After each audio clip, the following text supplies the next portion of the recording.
Sa ilalim ng direktiba ng Chief PNP, Police General Nicolas D. Torre III, na 3-minute response time at agarang pagbigay ng police assistance, pinatunayan ng mga personnel ng RMFB and CRPO ang kanilang dedikasyon sa paglilingkod sa mamamayan sa pamamagitan ng mabilis na pagtugon sa dalawang insidente. Sa unang insidente, habang nasa biyahe patungong NCRPO Camp Bagong Diwa, ang mga kapulisan na pinangunahan ni Police Captain Reinhardt Duladula at Police Lieutenant Christian Giros Spiricalde ay nakatanggap ng ulat mula sa mga pasaherong stranded matapos masira ng sasakyan dulot ng overheat. Agad silang kumilos upang itabi ang sasakyan sa mas ligtas na bahagi ng kalsada. Matapos ang koordinasyon sa Skyway Patrol Group para sa recovery ng sasakyan, isinakay ng RMFB personnel ang mga stranded na pasahero sa kanilang police vehicle at inihatid ang mga ito sa Ninoy Aquino International Airport, Terminal 3 at tiniyak na makakarating sila ng ligtas at naaayon sa kanilang flight. Nagbigay mensahe naman ang Force Commander ng RMFB and CRPO na si Police Colonel Celso M. Rodriguez. Aniya, pinasasalamatan niya ang mga personnel sa kanilang maagap at walang pag-iimbot na pagtulong sa mga na-stranded.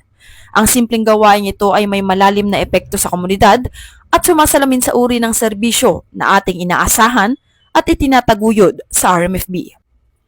Sa ikalawang insidente naman, habang naka-duty bilang police visibility, ang mga personnel ng RMFB and CRPO na sina Police Executive Master Sergeant Jocelyn T. Bangayan, Patrolman Ricardio Felipe at Patrolwoman Miliana Pagirigan ay agad na nagbigay ng tulong sa isang individual na may medical na kondisyon sa Doña Soledad Avenue, Barangay Don Bosco, Parañaque.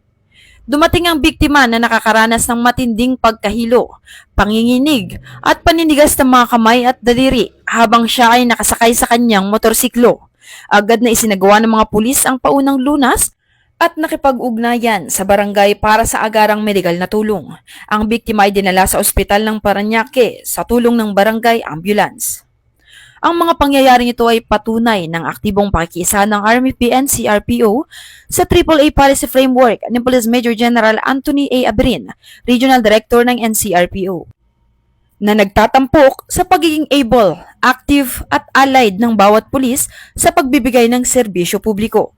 Ang presensya at maagap na pagtulong ng RMFB and CRPO sa mga mamamayan ay nagpapakita ng kanilang pagsisikap na mapanatili ang kapayapaan at kaligtasan ng komunidad.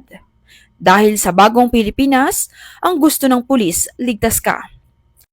Mula dito sa Regional Mobile Force Battalion ng NCRPO at sa pamumuno ng aming Force Commander na si Police Colonel Celso M. Rodriguez.